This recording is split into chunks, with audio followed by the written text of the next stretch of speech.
ನಿರೀಕ್ಷೆಯಿಂದ ಕಾಯುವೆ, ಆ ದಿನವನ್ನೇ ಮುನ್ನೋಡುವೆ. ಕ್ರಿಸ್ತನನ್ನೇ ದರ್ಶಿಸುವೆ, ಉಪಯಣದಿ ಆತ ಎನ್ನ ಗೀತವೇ.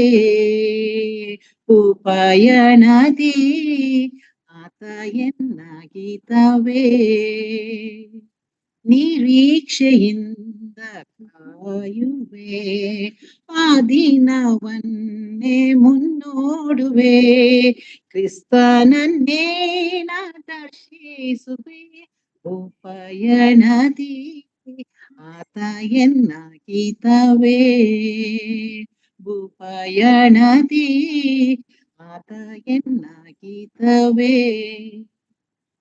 ಹೋರಾಟ ನಂಗೀಗ ಎಷ್ಟಿದ್ದರು, ಸಂಕಷ್ಟ ನನ್ನನ್ನು ಮುತ್ತಿದರು. ಹೋರಾಟ ನಂಗೀಗ ಎಷ್ಟಿದ್ದರು, ಸಂಕಷ್ಟ ನನ್ನನ್ನು ಮುತ್ತಿದ್ದರು. ಕ್ರಿಸ್ತನ ಬಲದಿ ಧೈರ್ಯದಿ ನಿಲ್ಲುವೆ. ಕ್ರಿಸ್ತನ ಬಲದಿ ಧೈರ್ಯದಿ ನಿಲ್ಲುವೆ. ನಿರೀಕ್ಷೆಯಿಂದ ಕಾಯುವೆ, ಆ ದಿನವನ್ನೇ ಮುನ್ನೋಡುವೆ. ಕ್ರಿಸ್ತನನ್ನೇ ದರ್ಶಿಸುವೆ, ಉಪಯಣದಿ ಆತ ಎನ್ನ ಗೀತವೇ. ಉಪಯಣದಿ ಆತ ಎನ್ನ ಗೀತವೇ.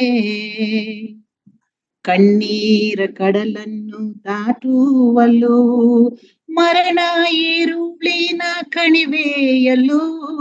ಕಣ್ಣೀರ ಕಡಲನ್ನು ದಾಟುವಲು, ಮರಣ ಈರುಳಿನ ಕಣಿವೆಯಲ್ಲೂ. ಕರ್ತನ ಸನಿಹವೇ ನನ್ನಯ ಅಭಯವೇ. ಕರ್ತನ ಸನಿಹವೇ ನನ್ನಯ ಅಭಯವೇ. ನಿರೀಕ್ಷೆಯಿಂದ ಕಾಯುವೆ, ಆ ದಿನವನ್ನೇ ಮುನ್ನೋಡುವೆ. ಕ್ರಿಸ್ತನನ್ನೇ ದರ್ಶಿಸುವೆ, ಉಪಯಣದಿ ಆತ ಎನ್ನ ಗೀತವೇ. ಉಪಯಣದಿ ಆತ ಎನ್ನ ಗೀತವೇ. ನನ್ನಯ ಓಟ ಇದಿರಲು, ಕರ್ತನ ಎದೆಯಲ್ಲಿ ಹೊರಗಿರಲು. ನನ್ನಯ ಓಟವು ಮುಗಿದಿರಲು, ಕರ್ತನ ಎದೆಯಲ್ಲಿ ಹೊರಗಿರಲು. ನಾನೆಂತೂ ಹೇಳುವೆ, ನನ್ನಯ ಭಾಗ್ಯವೇ. ನಾನೆಂತೂ ಹೇಳುವೆ, ನನ್ನಯ ಭಾಗ್ಯವೇ. ನಿರೀಕ್ಷೆಯಿಂದ ಕಾಯುವೆ, ಆ ದಿನವನ್ನೇ ಮುನ್ನೋಡುವೆ. ಕ್ರಿಸ್ತನನ್ನೇ ದರ್ಶಿಸುವೆ, ಉಪಯಣದಿ ಆತ ಎನ್ನ ಗೀತವೇ. ಉಪಯಣದಿ ಆತ ಎನ್ನ ಗೀತವೇ. ಪಯಣದಿ ಆತ ಎನ್ನ ಗೀತವೇ. Thank you. ಮತ್ತೊಂದು ಟಾಪಿಕ್ ಏನಂದ್ರೆ, ಯಾಕಾಗಿ ನಮಗೆ ಈ ಲೋಕದಲ್ಲಿ ಕಷ್ಟಗಳು ಬರ್ತದೆ? ನಾವು ಜೀವಿಸುವ ದೇವರು, ಬಲವುಳ್ಳ ದೇವರು, ಮಹಾಮಹಿಮನಾದ ದೇವರನ್ನು ನಾವು ಸೇವಿಸುವವರಾಗಿದ್ದೇವೆ. ಈ ದೇವರ ಮಕ್ಕಳು ನಾವಾಗಿದ್ದೇವೆ. ಹಾಗಿರುವಾಗ ನಮ್ಮ ಜೀವಿತದಲ್ಲಿ ಸಂಕಷ್ಟಗಳು ಬರ್ತದ? ಸಂಕಷ್ಟಗಳಿದೆಯಾ? ಲೋಕದವರಿಗೆ ಮಾತ್ರ ಸಂಕಷ್ಟ. ನಮ್ದು ಯಾವಾಗ್ಲೂ ಸ್ವಲ್ಪ ಕ್ವೆಶ್ಚನ್ಗಳು ಕೇಳ್ತೀನಿ, ಅದರಿಂದ ಯಾಕಂದ್ರೆ ನಾನು ಬೈಬಲ್ ಸ್ಟಡಿ ಮಾಡಿನೇ ನನ್ಗೆ ರೂಢಿ. ಅದರಿಂದ ನಾನು ಮಾತಾಡುವಾಗ ನೀವು ದಯವಿಟ್ಟು ಅನ್ಮ್ಯೂಟ್ ಮಾಡಿ ನನಗೆ ಉತ್ತರ ಹೇಳ್ಬೋದು. ನಮ್ಗೆ ಲೋಕದವರಿಗೆ ಮಾತ್ರ ಕಷ್ಟ ಬರ್ತದ, ದೇವರ ಮಕ್ಕಳಿಗೆ ಕಷ್ಟ ಬರುದಿಲ್ವಾ? ಬರುತ್ತೆ. ಎಲ್ಲರಿಗೂ ದೇವ್ರ ಮಕ್ಕಳಿಗೂ ಕಷ್ಟ ಬರ್ತದಲ್ವಾ. We all go through struggles and difficulties ಅಲ್ವಾ. ನಮ್ಗೆಲ್ಲರಿಗೂ ಚಾಲೆಂಜಸ್ ಇದೆ. ಈಗ ನೋಡುವಾಗ ಎಷ್ಟೋ ಸಲ ನಾವೇನಂತೀವಿ, ಯಾರಿಗಾದ್ರು ಒಂದು ಕಷ್ಟ ಬಂತು ಅಂದ್ರೆ ಹೌದಾ ಅಂತ ಹೇಳ್ತೇವೆ. ಆಮೇಲೆ ಇನ್ನೊಂದು ಸಹೋದರಿ ಸೇರ್ಕೊಂಡ್ರೆ ಏನ್ ಮಾಡ್ತೇವೆ, ಆ ಕುಟುಂಬದಲ್ಲಿ ತುಂಬಾ ಕಷ್ಟ ಅಥವಾ ಅವ್ರಿಗೆ ಏನೇ ಆಯ್ತು, ಅವ್ರಿಗೆ ಯಾವ ರೀತಿಯ ತೊಂದರೆಗಳು ಬಂತು ಅಂತ ಹೇಳುವಾಗ ನಾವೇನಂತ ಒಂದು ತೀರ್ಮಾನ ಮಾಡ್ತೇವೆ. ಈಗ ಏನೋ ಒಂದು ದೊಡ್ಡ ಒಂದು ಕಾರ್ಯ ಆಯ್ತು, ಒಂದು ಕೆಟ್ಟ ಕಾರ್ಯ ಆ ಕುಟುಂಬದಲ್ಲಿ ಜರುಗಿತ್ತು, ನಾವೇನಂತ ಹೇಳ್ತೇವೆ ಎಷ್ಟೋ ಸಲ, ಪಾಪ ಮಾಡಿದ್ದಾರೆ ಅಂತ, ಅವ್ರೇನು ಪಾಪ ಮಾಡಿದ್ದಾರೆ ಅಂತ ಹೇಳ್ತಾರೆ. ಅವ್ರು ಅದೇ ಹಾಗ್ ಮಾಡ್ತಾ ಇದ್ರಲ್ಲ, ಅದಕ್ಕೆ ದೇವ್ರವ್ರನ್ನು ದಂಡಿಸ್ತಾ ಇದ್ದಾನೆ ಎಂಬುದಾಗಿ ಆ ರೀತಿಯಲ್ಲಿ ನಾವು ಎಷ್ಟೋ ಸಲ ಹೇಳ್ತೇವೆ. ಅದನ್ನು ನಾವು ಬರೀ ಹೊರಗಿನವರು ಹೇಳೋದು ನಾವು ನೋಡಿದೀವ. ಈಗ ನೋಡುವಾಗ ಯೋಬನ ಕುರಿತು ಯಾರಿಗೆ ಬಂತು ಹೆಚ್ಚಿನ ಕಷ್ಟ? ಸತ್ಯವೇದದಲ್ಲಿ ಬಂದಿಟ್ಟಿದೆ ಏನಂತ, ಯಾರಿಗೆ ಬಂತು? ಯೋಬನಿಗೆ ಎಷ್ಟೊಂದು ಕಷ್ಟ ಬಂತು. ಅವನಿಗೆ ಬಂದಂತ ಕಷ್ಟ ನಮ್ಮಲ್ಲಿ ಒಬ್ಬರಿಗೂ ಬಂದಿಲ್ಲ ಅಲ್ವಾ. ಒಂದೇ ದಿನದಲ್ಲಿ ಅವನ 10 ಮಕ್ಕಳು ಸತ್ತೋದ್ರು. ಅವನ ಎಲ್ಲಾ ಪಾಸ್ತಿ ಎಲ್ಲಾ ಏನಾಯ್ತು, ನಾಶವಾಗಿ ಹೋಯ್ತು. ಒಂದೊಂದೇ ಆಳು ಮಾತ್ರ ಉಳಿತಿದ್ದಾನೆ. ಅಷ್ಟೆಲ್ಲ ಆಯ್ತಾ?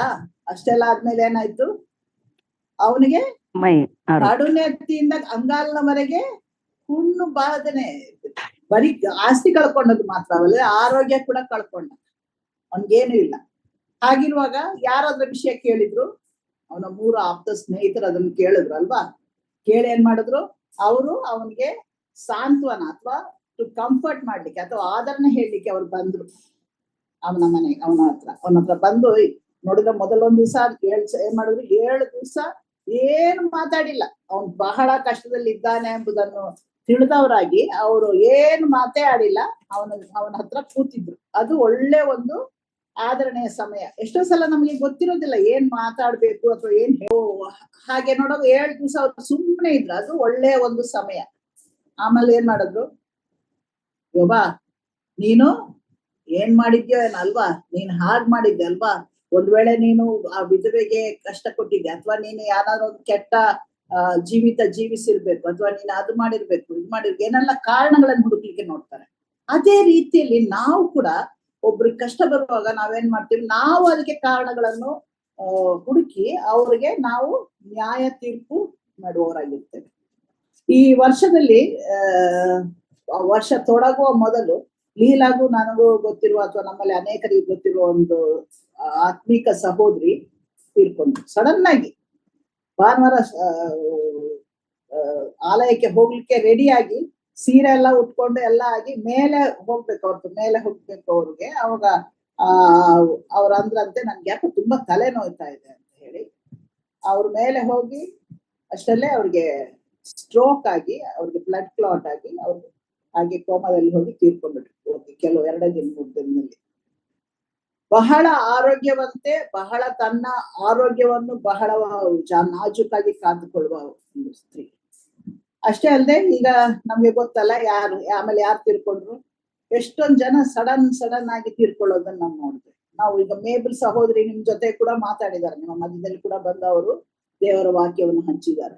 ಅವ್ರು ಕೂಡ ಸಡನ್ ಆಗಿ ಹೋಗ್ತಾ ಇದ್ದಾರೆ, ದಾರಿಯಲ್ಲಿ ಹೋಗುವಾಗ ಅವರು ತೀರಿಕೊಂಡ್ರು. ನೋಡುವಾಗ ಎಷ್ಟೊಂದು ಕಾರ್ಯಗಳು ನಮ್ಗೆ ಏನಾದ್ರು ಕಾರಣ ಯಾಕೆ ಹಂಗಾಗುತ್ತೆ, ಯಾಕೆ ಹೀಗೆ ಅವ್ರಿಗೆ ಉಂಟಾಯ್ತು ಅಥವಾ ಯಾಕೆ ಹೀಗೆ ಸಂಭವಿಸುತ್ತೆ ಎಂಬುದಾಗಿ ಈ ದಿನ ಕೂಡ ಲೀಲಾ, ನಾನು ಹಾಗೂ ಕೆಲವು ಸಹೋದರಿಯರು ನೀವು ಕೂಡ ಝೂಮ್ ಅಲ್ಲಿ ನೋಡಿರ್ತೀರಿ, ಬಂದು ನಾವು ಒಂದು ಯವನಸ್ಥ ಮಗ, ಅವನು 48 ವರ್ಷ ಕೂಡ ಆಗ್ಲಿಲ್ಲ, ಅವನು ಸಡನ್ ಆಗಿ ಅವನಿಗೆ ಶಾರ್ಜಾದಲ್ಲಿ ತೀರ್ಕೊಂಡ. ಯಾಕಂದ್ರೆ ಅವನು ವಾಸಿಸಿದ್ದ ಬಿಲ್ಡಿಂಗ್ಗೆ ಬೆಂಕಿ ಹತ್ತಿಕೊಂಡು ಅದರಿಂದ ಅವನು ಉಸಿರು ಕಟ್ಟಿ ಅಲ್ಲಿ ತೀರಿಕೊಂಡ. ನೋಡುವಾಗ ಎಷ್ಟೊಂದು ನಮ್ಗೆ ಗೊತ್ತಿರೋರು ಹಾಗೆ ನಮ್ಮ ಸಮೀಪಸ್ಥರು ಬಹಳ ಜನ ತೀರಿಕೊಂಡ್ರು. ನಾವು ಒಂದೊಂದ್ಸಲ ಈಗ ಅವ್ರಿಗೂ ದೊಡ್ಡ ಒಂದು ಪ್ರಶ್ನೆ, ಯಾಕಾಗಿ ನಮ್ಮ ವಿಷಯವಾಗಿ ಒಳ್ಳೆ ಒಂದು ಸಾಕ್ಷಿ ಹೇಳಲ್ಪಟ್ಟಿತ್ತು, ಯಾಕಾಗಿ ಈ ರೀತಿ ಆಯ್ತು ಅಂತ ಆ ಕುಟುಂಬಕ್ಕೆ ಒಂದು ದೊಡ್ಡ ಪ್ರಶ್ನೆ ಇದೆ. ಆದ್ರೆ ಅದೇ ರೀತಿ ನಮ್ಮ ಜೀವಿತದಲ್ಲಿ ಕೂಡ ಕಷ್ಟಗಳು ಬರುವಾಗ ನಮ್ಗೆ ಒಂದು ಪ್ರಶ್ನೆ ಬರ್ತದೆ, ನಿಜವಾಗಿ ಅಲ್ವಾ, ಏನ್ ಕಾರಣಕ್ಕಿರ್ಬೋದು ಎಂಬುದಾಗಿ. ಹಾಗಿರುವಾಗ ಇಲ್ಲಿ ಯೋಬ ಏನ್ ಹೇಳ್ತಾನೆ ನೋಡಿ, ಅವನು ಕಷ್ಟದಲ್ಲಿ ಹೋಗೋವನು. ಅವ್ನು ಹೇಳಿದ್ರು 14ನೇ ಅಧ್ಯಾಯ, ಅದಲ್ಲ ಆ ವಚನ ನಾವು ನೋಡ್ಬೇಕಾಗಿಲ್ಲ, ನಾನು ನೋಡ್ತೇನೆ. 14ನೇ ಅಧ್ಯಾಯ 1ನೇ ವಚನ, ಸ್ತ್ರೀಯಲ್ಲಿ ಹುಟ್ಟಿದ ಮನುಷ್ಯನ ಅಲ್ಪಾಯುಷ್ಯನಾಗಿಯೂ ಕಳವಳದಿಂದ ತುಂಬಿದವನಾಗಿಯೂ ಇರುವನೆಂಬುದಾಗಿ. ಅವ್ನು ಯೋಬ ಹೇಳ್ತಾ ಇದ್ದಾನೆ, ಅವನು ಇನ್ನೂ ವಯಸ್ಸಾಗಿರ್ಲಿಲ್ಲ, ಆಮೇಲೆ ಅವನು ಮಕ್ಕಳನ್ನು ಕೂಡ ಅವನು ಪಡ್ಕೊಂಡ ಅಲ್ವಾ. ಅವನು ಇನ್ನ ಯವನಸ್ಥರಾಗಿರುವಾಗ ಅವನಿಗೆ ತುಂಬಾ ಕಷ್ಟಗಳೇ ಬಂತು. ಅದರಿಂದ ಅವನು ಏನ್ ಹೇಳ್ತಾನೆ, ಸ್ತ್ರೀಯಲ್ಲಿ ಹುಟ್ಟಿದ ಮನುಷ್ಯನಿಗೆ ಯಾವಾಗಲೂ ಕಷ್ಟನೇ ಉಂಟು. ಲೋಕದವರಿಗೆ ಬರುವ ಪ್ರಕಾರವೇ ಕ್ರೈಸ್ತರಿಗೂ ಬರ್ತಿದೆ. ನಾವು ಸೇವಿಸುವ ದೇವರು, ನಾವು ಯಾರನ್ನ ಆರಾಧಿಸ್ತೇವ ಆ ದೇವರು ಜೀವಿತನಾದ ದೇವರು. ಯಾಕಂದ್ರೆ ಇಂಗ್ಲಿಷಲ್ಲಿ he is risen as he said. ಅದರಿಂದ ನೋಡುವಾಗ ನಾವು ಒಂದು ಜೀವದಿಂದ ಎದ್ದು ಬಂದ ಒಂದು ಕರ್ತನನ್ನು ನಾವು ಸೇವಿಸುವವರಾಗಿದ್ದೇವೆ, ಆತನನ್ನು ಆರಾಧಿಸುವವರಾಗಿದ್ದೇವೆ. ಹೀಗಿರುವಾಗ ನಮ್ಮ ಜೀವಿತದಲ್ಲಿ ಯಾಕಾಗಿ ಕಷ್ಟಗಳು ಬರ್ತವೆ? ಯಾಕಾಗಿ ಬರ್ತದೆ? ಅದರಿಂದ ವಾಕ್ಯದ ಆಧಾರದಿಂದ ನಾವು 3 ಕಾರ್ಯಗಳನ್ನು ನೋಡೋಣ. ಅನೇಕ ಕಾರ್ಯಗಳನ್ನು ನೋಡ್ಬೋದು, ಆದ್ರಿಂದ ಸಾಯಂಕಾಲ ಸಮಯದ ಒತ್ತಡದಿಂದ ಬರೀ 3 ಕಾರ್ಯಗಳನ್ನು ಮಾತ್ರ ನಾವು ನೋಡೋಣ. ಆ ವಾಕ್ಯ ಭಾಗ ಕೂಡ ನಾನು ನಿಮ್ಗೆ ತಿಳಿಯಲ್ಪಟ್ಟಿದ್ದೇನೆ. ಇಲ್ಲಿ ಈ ವೇದ, ನಮ್ಮ ಸತ್ಯವೇದ ಏನ್ ಇದಕ್ಕೆ ಉತ್ತರ ಕೊಡ್ತದೆ ಎಂಬುದಾಗಿ ಮೊದಲನೇ ಆ ಭಾಗ ಯೋಹಾನ ಸುವಾರ್ತೆ 9ನೇ ಅಧ್ಯಾಯ 1ರಿಂದ 3 ನೋಡುವಾಗ ನಾವು ಓದಿದ್ದಲ್ಲ, ಅದೇನು ಯೋಹಾನ 9. ಯೇಸು ಹಾದು ಹೋಗುತ್ತಿರುವಾಗ ಒಬ್ಬ ಹುಟ್ಟು ಕುರುಡನನ್ನು ಕಂಡನು. ಆತನ ಶಿಷ್ಯರು, ಗುರುವೇ, ಇವನು ಕುರುಡನಾಗಿ ಹುಟ್ಟಿರುವುದಕ್ಕೆ ಯಾರು ಪಾಪ ಮಾಡಿದರು? ನೋಡಿ, ಅವನು ಕುರುಡನಾಗಿ ಹುಟ್ಟಿದಕ್ಕೆ ಏನ್ ಕಾರಣ ಇರ್ಬೋದು? ಅವರು ಅವನನ್ನು ಬ್ಲೇಮ್ ಮಾಡ್ಲಿಕ್ಕೆ ನೋಡ್ತಾರೆ. ಇವನ ತಂದೆ ತಾಯಿಗಳು ಎಂದು ಆತನನ್ನು ಕೇಳಿದ್ದಕ್ಕೆ ಯೇಸು, ಇವನೂ ಪಾಪ ಮಾಡಲಿಲ್ಲ, ಇವನ ತಂದೆ ತಾಯಿಗಳೂ ಪಾಪ ಮಾಡಲಿಲ್ಲ, ದೇವರ ಕ್ರಿಯೆಗಳು ಇವನಲ್ಲಿ ತೋರಿ ಬರುವುದಕ್ಕೆ ಇದಾಯಿತು ಅಂತ ಹೇಳಿದ್ರೆ ಅವನು ಪಾಪರಹಿತನಲ್ಲ, ಆದ್ರೆ ಅವನ ಕುರುಡುತನ ಪಾಪದ ದೆಸೆಯಿಂದ ಬಂದದ್ದಲ್ಲ ಎಂಬುದಾಗಿ ಇಲ್ಲಿ ಯೇಸು ತನ್ನ ಶಿಷ್ಯರಿಗೆ ಹೇಳ್ತಾ ಇದ್ದಾನೆ. ನಾವು ಅದರಿಂದ ಯಾವಾಗ್ಲೂ ನಾವು ಏನ್ ಮಾಡಿ ನೆನೆಸ್ತೀವಿ, ಏನಾದ್ರು ಒಂದು ತಪ್ಪ ನಮ್ಮ ಜೀವಿತದಲ್ಲಿ ಕೆಟ್ಟದ್ ನಡೆಯುವಾಗ ನಾವು ಮಾಡಿದ ತಪ್ಪಿಗೆ ಇದು ದೇವ್ರಿಗಂತ ತಂದಿದ್ದಾನೆ ಎಂಬುದಾಗಿ ಇಲ್ಲಿ ಯೇಸು ಸ್ವಾಮಿ ತಾನೇ ಹೇಳೋದೇನಂದ್ರೆ, ಯಾಕಾಗಿ ಬಂದಿದಂತೆ, ದೇವರ ಕ್ರಿಯೆಗಳು ಇವನಲ್ಲಿ ತೋರಿ ಬರುವುದಕ್ಕೆ ಇದಾಯಿತು. ಇಲ್ಲಿ ನೋಡುವಾಗ ಏನಂತದೆ ನೋಡಿ, ಯಾವಾಗ್ಲೂ ನಾವು ಹೇಳುವ ಹಾಗೆ ನಮ್ಮ ಮೂಲಕ ಕರ್ತನ ಕಾರ್ಯ ಅದು ತೋರಲ್ಪಡ್ಬೇಕು. ಅದಕ್ಕೋಸ್ಕರ ನಮ್ಮ ಜೀವಿತಗಳಲ್ಲಿ ಎಷ್ಟೋ ಸಲ ಕಷ್ಟಗಳು ಬರ್ತದೆ, ಅಥವಾ ತೊಂದರೆಗಳು ಬರ್ತದೆ, ಅಥವಾ ಹೋರಾಟಗಳು ಬರ್ತದೆ. ಅದರಿಂದ ಇಲ್ಲಿ ನೋಡುವಾಗ ಏನಾಯ್ತು ನೋಡಿ, ಇಲ್ಲಿ ನೀವು ನೋಡೋದಾದ್ರೆ ಇವನು ಏನಾಯ್ತು, ದೇವರು ಯೇಸು ಸ್ವಾಮಿ ಏನ್ ಮಾಡಿದ, ಮುಂದೆ ನಾವು ನೋಡೋದಾರಿಗೆ ಅದೆಲ್ಲ ಓದ್ಲಿಕ್ಕೆ ಟೈಮ್ ಇಲ್ಲ. ಅದರಿಂದ ನಾನು ಲೋಕದ ಇಲ್ಲಿ ಏನ್ ಹೇಳ್ತದೆ ನೋಡಿ, ನಾವು ದೇವರ ಕ್ರಿಯೆಗಳು ಇವನಲ್ಲಿ ತೋಡ್ಬೋದಕ್ಕೆ ಇದಾಯ್ತು. 6ನೇ ವಚನ ಅಂತ ಇದನ್ನು ಹೇಳಿ ನೆಲದ ಮೇಲೆ ಉಗುಳಿ ಆ ಉಗುಳಿನಿಂದ ಕೆಸರು ಮಾಡಿ ಆ ಕೆಸರನ್ನು ಅವನ ಕಣ್ಣುಗಳಿಗೆ ಹಚ್ಚಿ, ನೀನು ಸಿಲೋವ ಕೊಳಕ್ಕೆ ಹೋಗಿ ತೊಳಕೋ, ಸಿಲೋವ ಎಂಬ ಮಾತಿಗೆ ಕಳುಹಿಸಲ್ಪಟ್ಟವನು ಎಂದು ಅರ್ಥ. ಅವನು ಹೋಗಿ ತೊಳಕೊಂಡು ಕಣ್ಣು ಹೊಂದಿದವನಾಗಿ ಬಂದನು. ಇಲ್ಲಿ ನೋಡುವಾಗ ದೇವರು ಅವನನ್ನು ಗುಣಪಡಿಸ್ತಾನೆ. ಅವನು ಕೇಳಿದಾಗ ಇಲ್ಲ ಕುರುಡ ಭಿಕ್ಷುಗಾರ ಬಂದ್ಬಿಟ್ಟು ನನಗೆ ಕಣ್ಣು ಕೊಡು ಸ್ವಾಮಿ ಅಂತ ಯೇಸು ಸ್ವಾಮಿನ ಅವನು ಕೇಳಲಿಲ್ಲ. ಆದ್ರೆ ಯೇಸು ಸ್ವಾಮಿ ತಾನೇ ಮಣ್ಣಲ್ಲಿ ಕೆಸರು ಮಾಡಿ ಆ ಕೆಸರನ್ನು ಅವನ ಕಣ್ಣಿಗೆ ಹಚ್ಚಿ, ನೀನ್ ಹೋಗಿ ತೊಳಕೋ ಅಂತ ಹೇಳಿ ಹೇಳಿದ ಪ್ರಕಾರ ಅವನಿಗೆ ಕಣ್ಣು ಬಂದದ್ದು ಒಂದು ಕಾರ್ಯ. ಆದ್ರೆ ಆಮೇಲೆ ಏನಾಯ್ತು, ಆಗ ನೆರೆಹೊರೆಯವರು ಅವನು ಭಿಕ್ಷೆಗಾರನಾಗಿದ್ದನ್ನು ಮೊದಲು ನೋಡಿದವರು, ಇವನು ಕೂತಿದ್ದ ಭಿಕ್ಷುಕನಲ್ಲವೇ ಅಂದರು. ಕೆಲವರು ಹೌದು ಅವನೇ ಅಂದರು, ಇನ್ನು ಕೆಲವರು ಅವನಲ್ಲ, ಅವನ ಹಾಗಿದ್ದಾನೆ ಅಂದರು. ಅವನಾದ್ರೆ ನಾನೇ ಅವನು ಅಂದನು. ಆಗ ಅವರು, ನಿನಗೆ ಕಣ್ಣು ಹೇಗೆ ಬಂದವು ಅಂತ ಅವನನ್ನು ಕೇಳಿದಕ್ಕೆ, ಯೇಸು ಎಂಬುವವನಿದ್ದಾನಲ್ಲ, ಅವನು ಕೆಸರು ಮಾಡಿ ನನ್ನ ಕಣ್ಣಿಗೆ ಹಚ್ಚಿ ಸಿಲೋವ ಕೊಳಕ್ಕೆ ಹೋಗಿ ತೊಳಕೋ ಎಂದು ಹೇಳಿದನು. ನಾನು ಹೋಗಿ ತೊಳಕೊಂಡೇನು, ಕಣ್ಣು ಬಂದವು ಅಂತ ಹೇಳಿದ. ಇಲ್ಲಿ ನೋಡುವಾಗ ಏನಾಯ್ತು, ಇಲ್ಲಿ ಅವನು ಹೇಳ್ತಾನೆ, ಏಸು ಅಂತ ಅವನಿಗೆ ಗೊತ್ತಿತ್ತು, ಆತನು ನನಗೆ ಕಣ್ಣು ಕೊಟ್ಟಿದ್ದಾನೆ ಎಂಬುದಾಗಿ ಅವನು ಹೇಳ್ತಾನೆ. ಹೇಳಿದಾಗ ಇದರಿಂದ ಏನಾಯ್ತು, ಇಲ್ಲಿ ಮುಂದೆ ನೋಡುವಾಗ ಏಸು ಕೆಸರು ಮಾಡಿ ಅವನಿಗೆ ಕಣ್ಣು ಕೊಟ್ಟ ದಿವಸವು ಸಬ್ಬತ್ ದಿನವಾಗಿತ್ತು. ಇಲ್ಲಿ ಯಾವಾಗ್ಲೂ ನೋಡಿ, ದೇವರ ತನ್ನ ಕಾರ್ಯವನ್ನು ಮಾಡುವಾಗ ಸೈತಾನನಿಗೆ ಅದು ಇಷ್ಟವಿರೋದಿಲ್ಲ. ನಮ್ಮ ಜೀವಿತದಲ್ಲಿ ಕಾರ್ಯಗಳು ಬರುವಾಗ, ಕಷ್ಟಗಳು ಬರುವಾಗ ದೇವರು ನಮಗೆ ಮಾಡುವ ಸಹಾಯದ ಮೂಲಕ ಆತನಿಗೆ ಮಹಿಮೆ ಉಂಟಾಗ್ಬೇಕು. ಅದರ ಬದಲು ಏನಾಗ್ತದೆ, ಇಲ್ಲಿ ಅವ್ರು ಏನ್ ಮಾಡ್ತಾ ಇದ್ದಾರೆ, ದೊಡ್ಡ ಒಂದು ಕಾಂಟ್ರವರ್ಸಿ, ಇಂಗ್ಲಿಷ್ ಅಲ್ಲಿ ಹೇಳೋದಾದ್ರೆ there was a big controversy. ಏನಂತ ಹೇಳ್ತಾರೆ, ಅವನು ಸಬ್ಬತ್ ದಿನದಲ್ಲಿ ಮಾಡಿದಾನೆ, ಅದರಿಂದ ಅವನು ದೇವರ ಒಂದು ಪಾಪಿ ಎಂಬುದಾಗಿ ಯೇಸು ಕ್ರಿಸ್ತನ ಕುರಿತು ಹೇಳ್ತಾರೆ.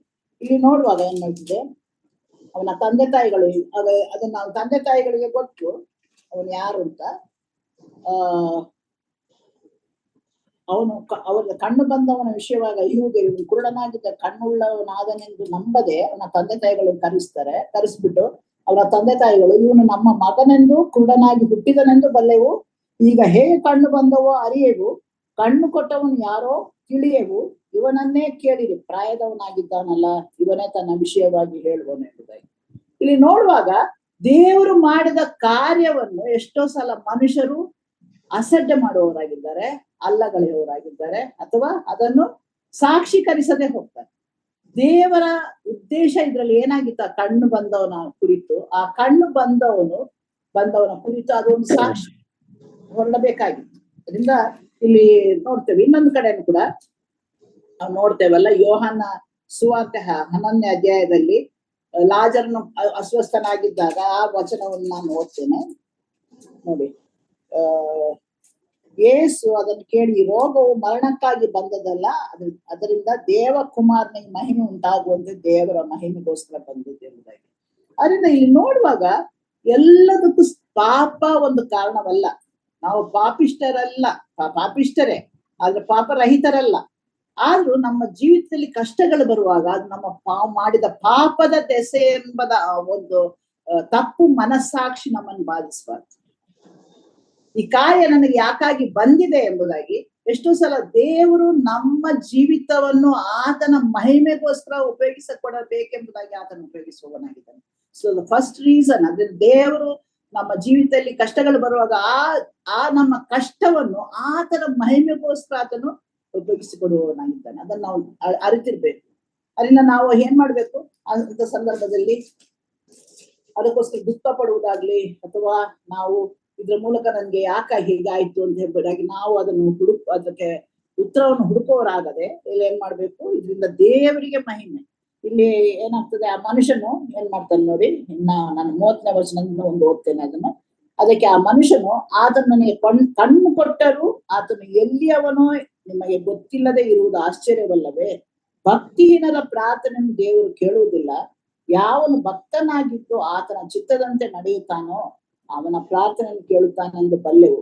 ಹುಟ್ಟು ಕುರುಡನಿಗೆ ಯಾರಾದ್ರೂ ಕಣ್ಣು ಕೊಟ್ಟ ಸಂಗತಿಯನ್ನು ಲೋಕಾದಿಯಿಂದ ಒಬ್ಬರು ಕೇಳಿದ್ದಿಲ್ಲ. ಈತನು ದೇವರಿಂದ ಬಂದವನಲ್ಲದಿದ್ರೆ ಏನು ಮಾಡಲಾರದೆ ಇರುತ್ತಿದ್ದನು ಅನ್ನೋದು ಇವನ ಸಾಕ್ಷಿ. ಅದರಿಂದ ಇದನ್ನು ನಾನ್ ಕೂಡ ನನ್ನ ಜೀವಿತದ ಮೂಲಕ ನಿಮ್ಗೆ ಹೇಳ್ಬೋದು ಸಾಕ್ಷಿಯಾಗಿ. ನಾನು ಚಿಕಿತ್ಸೆ ಪಡೆಯುವ ಡಾಕ್ಟರ್ಗಳ ಮುಂದೆ ಕೂಡ ನಾನು ಹೇಳಿದ್ದೇನೆ. ಯಾಕಂದ್ರೆ ನಾವು ದೇವರಿಗೆ ಮಹಿಮೆ ಬರುವ ರೀತಿಯಲ್ಲಿ ನಾವು ಅದನ್ನ ಹೇಳ್ಬೇಕು. ನಾವು ಒಂದೊಂದ್ಸಲ ಏನ್ ಮಾಡ್ತೇವೆ, ನಮ್ಮ ಜೀವಿತದಲ್ಲಿ ಕಾಯಿಲೆ ಮಾತ್ರ ಅಲ್ಲ, ಬೇರೆ ಕಾರ್ಯಗಳು ಬಂದಾಗ ನಾವು ಬೇರೆಯವರಿಗೆ ನಾವು ಮಹಿಮೆಯನ್ನು ಅಥವಾ ಘನತೆಯನ್ನು ಸಲ್ಲಿಸಲಿಕ್ಕೆ ನೋಡ್ತೇವೆ. ಈಗ ಏನೋ ಒಂದು ಕಷ್ಟದಲ್ಲಿ ಇರ್ತೇವೆ, ಅಥವಾ ನಾವು ಯಾವುದೋ ಒಂದು ಕಾರ್ಯದಲ್ಲಿ ಇರ್ತೇವೆ, ಅವರಿಂದ ನಮ್ಗೆ ಆಯ್ತು ಎಂಬುದಾಗಿ. ಆದ್ರೆ ಮಾಡಿದ ದೇವರ ಆ ಸಂದರ್ಭವನ್ನು ಆ ಕಾರ್ಯವನ್ನು ನಮ್ಮ ಜೀವಿತಕ್ಕೆ ತಂದದ್ದು ಮಾತ್ರವಲ್ಲ, ಅದನ್ನ ನಮ್ಮನ್ನು ಪಾರು ಮಾಡ್ತಾನೆ, ಅದನ್ನ ನಮ್ಮನ್ನು ಬಿಡಿಸ್ತಾನೆ.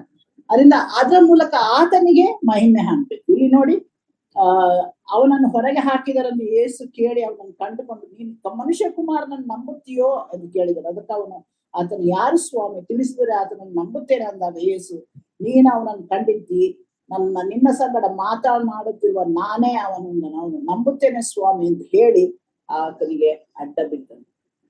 ಸೊ ಇದು ನಮ್ಮ ರಿಯಾಕ್ಷನ್ ಆಗ್ತದೆ.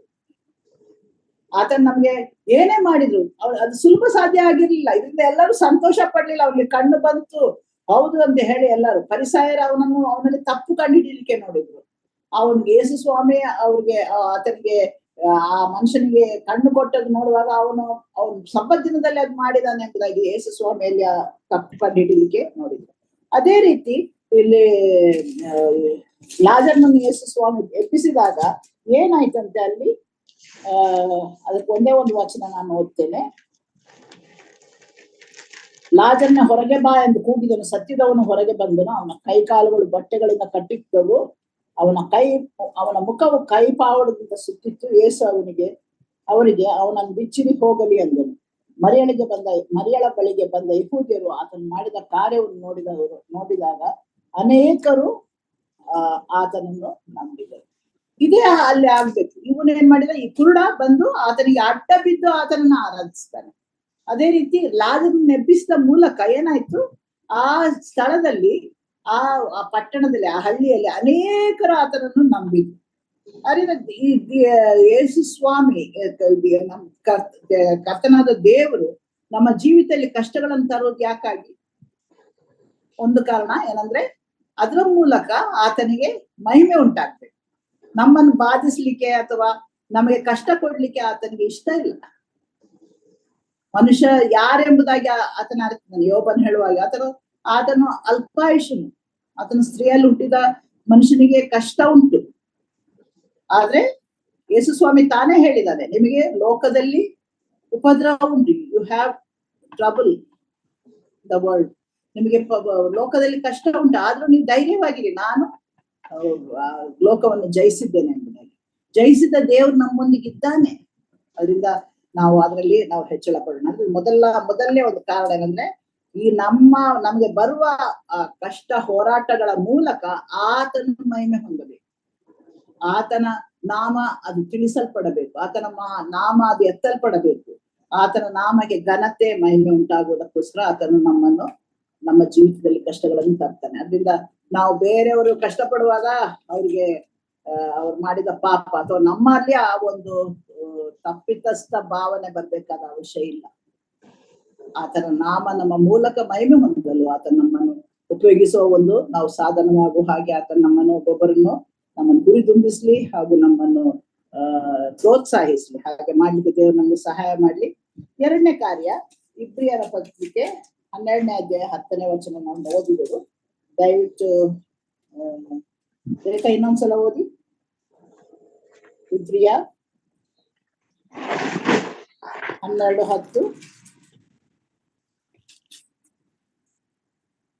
ಆ ತಂದೆ ತಾಯಿಗಳು ಕೆಲವು ದಿವಸಗಳ ಪ್ರಯೋಜನವನ್ನು ಲಕ್ಷ್ಯಕ್ಕೆ ತೆಗೆದುಕೊಂಡು ತಮ್ಮ ಮನಸ್ಸಿಗೆ ತೋರಿದಂತೆ ನಮ್ಮನ್ನು ಶಿಕ್ಷಿಸಿದರು. ಆತನಾದರೋ ನಾವು ತನ್ನ ಪರಿಶುದ್ಧತೆಯಲ್ಲಿ ಪಾಲುಗಾರರಾಗಬೇಕೆಂದು ನಮ್ಮ ಹಿತಕ್ಕಾಗಿಯೇ ಶಿಕ್ಷಿಸುತ್ತಾನೆ. ನೋಡುವಾಗ ಏನಂತೆ, ಇನ್ನೊಂದು ಕಾರಣ ಏನಂತೆ, ಇಲ್ಲಿ ನಾವು ಏನ್ ಮಾಡ್ತೇವೆ, ಇದರಲ್ಲಿ ನೀವು ಇಂಗ್ಲಿಷ್ ಅಲ್ಲಿ ಹೇಳೋದಾದ್ರೆ ಡಿಸಿಪ್ಲಿನಿಂಗ್ ಅಂಡ್ ಪನಿಷ್ಮೆಂಟ್ ಅಂಡ್ ನಾವು ನಮ್ಗೆ ಶಿಕ್ಷಣ ಕೇಂದ್ರ ಅಂತ ಇರ್ತದಲ್ಲ, ಹಾಗೆ ಅಂತ ಹೇಳುವಾಗ ಅಲ್ಲಿ ಶಿಕ್ಷೆ ಕೊಡೋದಲ್ಲ, ಶಿಕ್ಷಣ ಅಂತ ಹೇಳಿದ್ರೆ ಅದು ನೀವು ಯು ಆರ್ ಬೀಯಿಂಗ್ ಟ್ರೈನ್ಡ್ ಅಥವಾ ಯು ಆರ್ ಬೀಯಿಂಗ್ ಟಾಟ್ ಅಲ್ವಾ. ಶಿಕ್ಷಣ ಕೇಂದ್ರ ಅಂತ ಹೇಳುವಾಗ ಇಲ್ಲಿ ನೋಡುವಾಗ ಏನಕ್ಕೆ ಇಲ್ಲಿ ಶಿಕ್ಷಿಸಿದರು ಎಂಬುದಾಗಿದೆ ಅಲ್ಲ, ಇಲ್ಲಿ ದಂಡಿಸಿದರು ಅಂತೆ ಅಲ್ವಾ. ಇಲ್ಲಿ ನೋಡುವಾಗ ಎರಡನೇ ಕಾರಣ ಏನಂತಂದ್ರೆ, ಯಾಕಾಗಿ ಅಂತೆ, ಆ ತಂದೆ ತಾಯಿ ನಮ್ಮ ಲೋಕ ಪ್ರಕಾರವಾದ ತಂದೆ ತಾಯಿಗಳು ಕೆಲವು ದಿವಸಗಳ ಪ್ರಯೋಜನವನ್ನು ಲಕ್ಷ್ಯಕ್ಕೆ ತೆಗೆದುಕೊಂಡು ತಮ್ಮ ಮನಸ್ಸಿಗೆ ತೋರಿದಂತೆ ನಮ್ಮನ್ನು ಶಿಕ್ಷಿಸಿದರು. ಆತನಾದರೂ ನಾವು ತನ್ನ ಪರಿಶುದ್ಧತೆಯಲ್ಲಿ ಪಾಲುಗಾರರಾಗಬೇಕೆಂದು ನಮ್ಮ ಹಿತಕ್ಕಾಗಿಯೇ ಶಿಕ್ಷಿಸುತ್ತಾರೆ. ಇಲ್ಲಿ ನೋಡುವಾಗ ಎಷ್ಟೋ ಸಲ ನನ್ಗಿರೋದೊಂದೇ ಮಗಳು, ಅವಳನ್ನ ನಾನು ಹೊಡೆದ್ಮೇಲೆ ನಂಗೆ ಬಹಳ ಬೇಜಾರಾಗ್ತಾ ಇತ್ತು. ಚಿಕ್ಕದಿರುವಾಗಳನ್ನು ದಂಡಿಸುವಾಗ ಯಾವ್ದಾದ್ರು ಒಂದು ಬೆತ್ತನ ಅಥವಾ ಎಲ್ಲರ ಕೈಯಲ್ಲೋ ಎಲ್ಲ ಹೊಡೆದ್ಬಿಡ್ತಾ ಇದ್ದೆ. ಹೊಡೆದ್ಮೇಲೆ ನಾನು ಹೇಳ್ತಾ ಇದ್ದೆ, ನಾನು ಯಾಕೆ ನಿನ್ನನ್ನು ಹೊಡೆದೆ, ಯಾಕಾಗಿ ನಿನ್ಗೆ ಪನಿಷ್ಮೆಂಟ್ ಕೊಟ್ಟೆ? ರೋಡಲ್ಲಿ ಹೋಗೋರ್ಗೆಲ್ಲ ನಾನು ಪನಿಷ್ಮೆಂಟ್ ಕೊಡೋದಿಲ್ಲ ಅಥವಾ ಬೇರೆ ಮಕ್ಕಳನ್ನ ನಾನು ಹೊಡಿಯೋದಿಲ್ಲ, ಆದ್ರೆ ನಿನ್ನನ್ನು ಯಾಕೆ ನಾನು ಹೊಡಿತಾ ಇದ್ದೀನಿ ಅಥವಾ ಯಾಕೆ ಹೇಳ್ತೀನಿ, ಏನ್ ಮಾಡ್ತಾ ಇದ್ದೀನಿ, ನೀನು ನನ್ನ ಮಗಳು, ನೀನ್ ಸರಿಯಾದ ದಾರಿಯಲ್ಲಿ ನಡಿಬೇಕೆಂಬುದಾಗಿ ನಾನು ನಿನ್ನನ್ನು ಶಿಕ್ಷಿಸ್ತೇನೆ. ಅದೇ ರೀತಿ ಇಲ್ಲಿ ದೇವರು ತಾನೇ ಹೇಳೋದೇನಂದ್ರೆ, ಇಲ್ಲಿ ಇಬ್ರಿಯರ ಪತ್ರಿಕೆ ಬರೆದ ಈ ಗ್ರಂಥಕರ್ತನ್ ಹೇಳೋದೇನಂದ್ರೆ, ಆ ತಂದೆ ತಾಯಿಗಳು ಕೆಲವು ದಿವಸಗಳ ಪ್ರಯೋಜನವನ್ನು ಲಕ್ಷ್ಯಕ್ಕೆ ತಂದು ತಮ್ಮ ಮನಸ್ಸಿಗೆ ತೋರಿದಂತೆ ನಮ್ಮನ್ನು ಯಾವ ರೀತಿಯಲ್ಲಿ ಶಿಕ್ಷಿಸ್ತಾರೆ. ಕೆಲವರು ಅಂತೂ ಬೇರೆ ಬೇರೆ ಬೇರೆ ತರವಾದ ಶಿಕ್ಷೆಗಳನ್ನು ಕೊಡ್ತಾರೆ ಅಲ್ವಾ.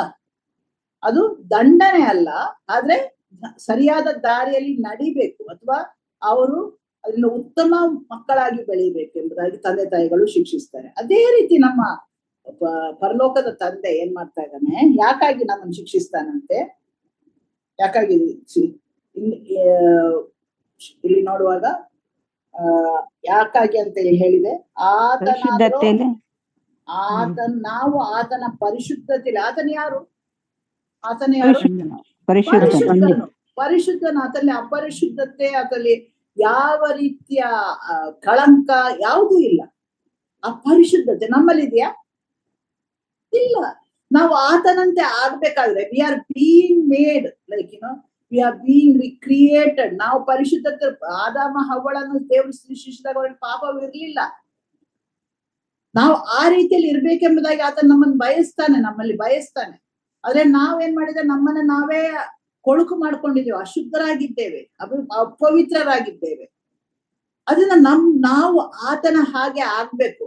ಆತನ ಮಕ್ಕಳೆಂಬ ಹೆಸರು ಮಾತ್ರ ಹೊಂದಿದ್ರೆ ಸಾಲದು, ನಾವು ಆತನಂತೆ ಜೀವಿಸ್ಬೇಕು, ಆತನಂತೆ ಆಗ್ಬೇಕು ಎಂಬುದಾಗಿ. ಅದಕ್ಕೋಸ್ಕರ ಆತನಾದ್ರ ನಾವು ತನ್ನ ಪರಿಶುದ್ಧತೆಯಲ್ಲಿ ಪಾಲುಗಾರರಾಗ್ಬೇಕು, ನಾವು ಆತನಂತೆ ಆಗ್ಬೇಕು. ನಾವು ಆತನ ಹಾಗೆ ನಾವು ರೂಪಾಂತರಗೊಳ್ತಾ ಇದ್ದೇವೆ, ಆ ರೀತಿಯಲ್ಲಿ ಆಗ್ಬೇಕೆಂಬ ಆ ಒಂದು ಉದ್ದೇಶದಿಂದ ಆತನು ನಮ್ಮನ್ನು ಶಿಕ್ಷಿಸುವವನಾಗಿದ್ದಾನೆ. ಇಲ್ಲಿ 5ನೇ ವಚನದಿಂದಾನೇ ನಾನು ಓದ್ತೇನೆ ನೋಡಿ. ಮಕ್ಕಳಿಗೆ ಹೇಳುವಂತೆ ನಿಮ್ಗೆ ಹೇಳಿದ ಎಚ್ಚರಿಕೆಯ ಮಾತನ್ನು ಮರೆತು ಬಿಟ್ಟಿರೋ. ಏನಂದ್ರೆ, ಮಗನೇ, ಕರ್ತನ ಶಿಕ್ಷೆಯನ್ನು ತಾತ್ಸಾರ ಮಾಡಬೇಡ, ಆತನನ್ನು ಗದರಿಸುವಾಗ ಬೇಸರಗೊಳ್ಳಬೇಡ. ಕರ್ತನು ತಾನು ಪ್ರೀತಿಸುವವನನ್ನೇ ಶಿಕ್ಷಿಸುತ್ತಾನೆ, ತಾನು ಸೇರಿಸಿಕೊಳ್ಳುವ ಪ್ರತಿಯೊಬ್ಬ ಮಗನನ್ನು ಹೊಡೆಯುತ್ತಾನೆ ಎಂಬುದು. ನೀವು ಶಿಕ್ಷಿತರಾಗುವುದಕ್ಕಾಗಿಯೇ ನಿಮಗೆ ಶಿಕ್ಷೆ ಆಗುತ್ತದೆ ಎಂದು ತಿಳಿದು ಅದನ್ನು ಸಹಿಸಿಕೊಳ್ಳಿರಿ. ದೇವರು ನಿಮ್ಮನ್ನು ಮಕ್ಕಳೆಂದು ನಡೆಸ್ತಾನೆ. ತಂದೆಯಿಂದ ಶಿಕ್ಷೆ ಹೊಂದದ ಮಗನೆಲ್ಲಿ? ಮಕ್ಕಳೆಲ್ಲರೂ ಹೊಂದುವ ಶಿಕ್ಷೆಯು ನಿಮಗೆ ಉಂಟಾಗದಿದ್ರೆ ನೀವು ಹಾದರದಿಂದ ಹುಟ್ಟಿದವರೇ ಹೊರತು ಪುತ್ರರಲ್ಲ. ಇದು ಮಾತ್ರವಲ್ಲದೆ ನಮ್ಮನ್ನು ಶಿಕ್ಷಿಸಿದ ಶರೀರ ಸಂಬಂಧವಾದ ತಂದೆ ತಾಯಿಗಳನ್ನು ಸನ್ಮಾನಿಸಿದ್ದೇವಷ್ಟೇ. ನಮ್ಮ ಆತ್ಮಗಳಿಗೆ ತಂದೆ ಆಗಿರುವ ಆತನಿಗೆ ನಾವು ಇನ್ನೂ ಹೆಚ್ಚಾಗಿ ಒಳಪಟ್ಟು ಜೀವಿಸಬೇಕಲ್ಲವೇ? ಇಲ್ಲಿ ನೋಡುವಾಗ ಏನಂತೆ, ನಮ್ಮ ಒಳ್ಳೆಯದಕ್ಕಾಗಿ, ನಮ್ಮ ಒಳಿತಿಗಾಗಿ ಆತನ ಪರಿಶುದ್ಧತೆ ನಮ್ಮಲ್ಲಿ ಬರ್ಬೇಕು, ನಾವು ಆತನಂತೆ ಆಗ್ಬೇಕು. ಆ ಉದ್ದೇಶದಿಂದ ಆತನ ನಮ್ಮನ್ನು ಪಕ್ವಪಡಿಸ್ತಾ ಬರ್ತಾನೆ. ಆಗ ನಮ್ಮ ಜೀವಿತದಲ್ಲಿ ನಮ್ಗೆ ಬರುವಾಗ ಆಗ ನಾವು ನಮ್ಮನ್ನು ಪರಿಶೋಧಿಸ್ಕೊಳ್ಬೇಕು.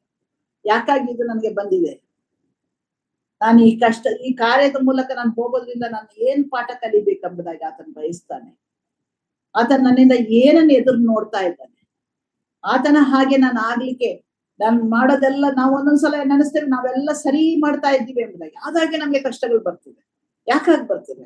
ಆಮೇಲೆ ಇನ್ನೊಂದು ಕಾರ್ಯ ಏನಂತಂದ್ರೆ, ಈಗ ನಾವು ಇಲ್ಲಿ ನೋಡುವಾಗ ಏನಂತ, ತಂದೆಯಿಂದ ಶಿಕ್ಷಿಸಿದ ಮಗ ಏನೋ ಮಕ್ಕಳಿಗೆ ಹೇಳುವಂತೆ, ಯಾರಾದ್ರೂ ನೀವು ದೇವರ ಮಕ್ಕಳಾಗಿ ತಂದೆಯಿಂದ ಶಿಕ್ಷೆ ಹೊಂದದ ಮಗನೆಲ್ಲಿ ಎಂಬುದಾಗಿ. ತಂದೆಯಿಂದ ಶಿಕ್ಷೆ ಹೊಂದದ ಮಗನ್ ಇಲ್ಲದಿದ್ರೆ ಏನಾಗ್ತದೆ? ಅತಿ ಜ್ಞಾನಿಯಾದ ಸೊಲೊಮನ್ ಕೂಡ ಏನ್ ಹೇಳ್ತಾನೆ, ಬೆತ್ತದಲ್ಲಿ ಚಿಕ್ಕದಿರುವಾಗ್ಲೇ ಬೆತ್ತ ಹಿಡಿ ಅಂತ ಎಂಬುದಾಗಿ. ಅದನ್ನ ನಾವು ಶಿಕ್ಷೆ ಹೊಂದುವವರಾಗಿರ್ಬೇಕು. ಅದರ ಮೂಲಕ ಏನಾಗ್ತದೆ, ಆತನ ಪರಿಶುದ್ಧತೆಯಲ್ಲಿ ನಾವು ಪಾಲ್ಗೊಳ್ಳೋದಲ್ಲದೆ ಮಾತ್ರವಲ್ಲದೆ, ಈಗ ನಾವು ಏನ್ ಮಾಡ್ತೇವೆ, ಆತನ ನಮ್ಮನ್ನು ಮೊದಲಾಗಿ ಶಿಕ್ಷಿಸ್ಬೇಕು. ಇಲ್ಲಿ 11ನೇ ವಚನ ನೋಡಿ.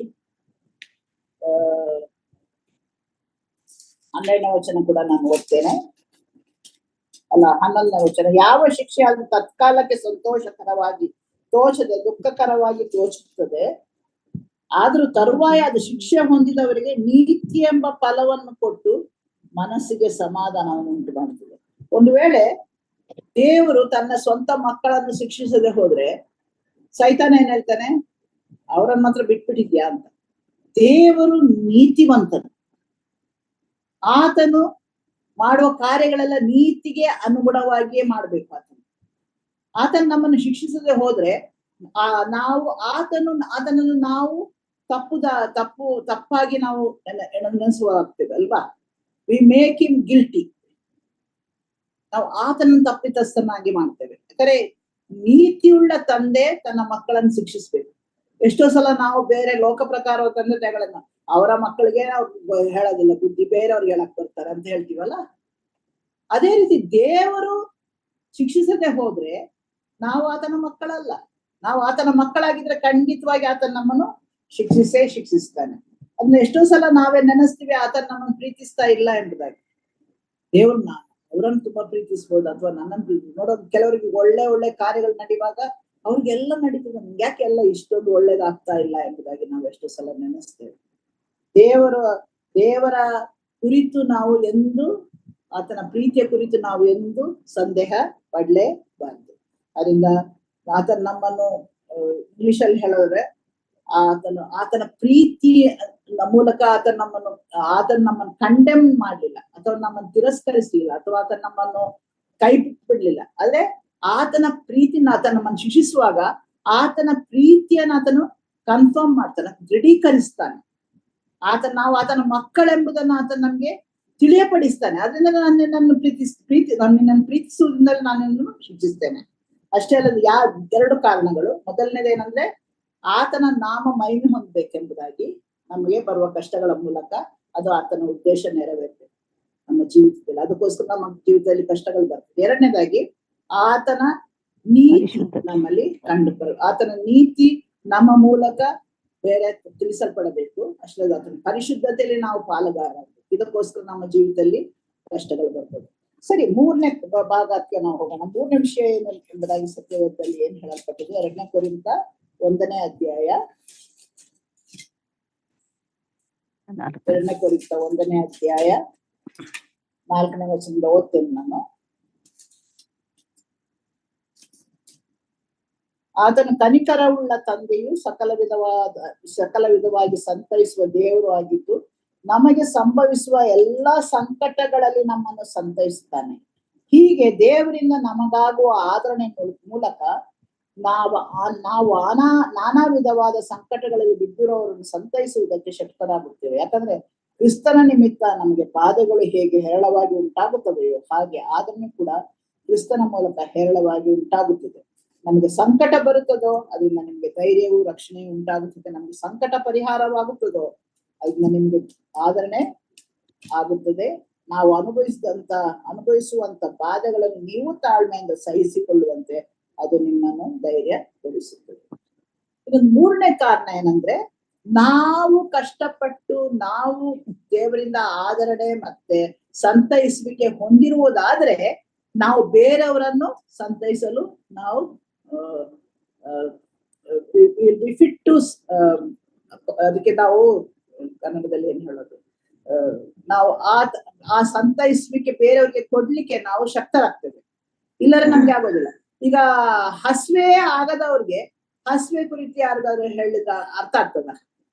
ಚೆನ್ನಾಗಿ ಊಟ ಒಂದ್ ದಿವಸ ಊಟ ಮಾಡದೇ ಇದ್ರೆ ಅವಾಗ ಹಸುವೆ ಆದ್ರೇನೆ ಬೇರೆಯವ್ರ ಹಸುವೆ ಅಂತ ಹೇಳುವಾಗ ಹೌದಾ ಹಸುವೆ ಆಗ್ತದ ಅಂತ.